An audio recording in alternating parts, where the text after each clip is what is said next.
اتفضل يا ابو. بسم الله الرحمن الرحيم. احنا نسميه قالون، انتم تسمونه ايه؟ قولون.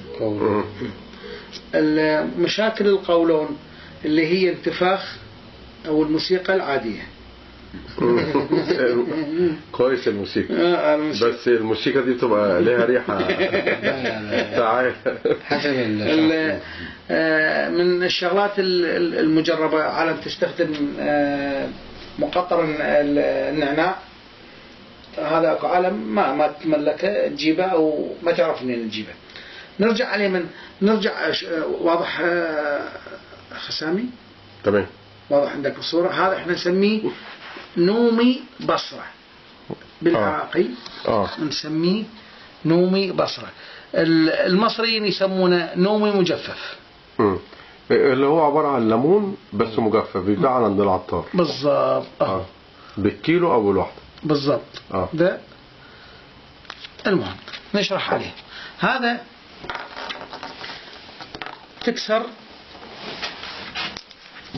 بسم الله. في بذر هنا، بص اهو للبذر.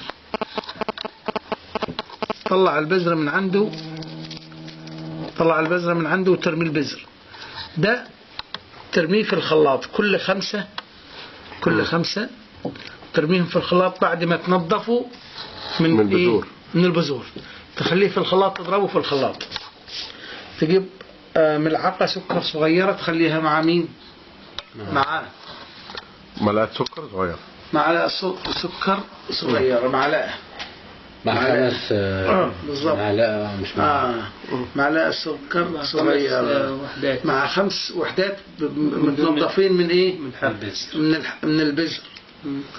تخبطهم كل وراء اي وجبة طعام. يلهم له، احنا نسميها لهم، تسموها عندكم لهم برضو؟ يسف يعني. يسف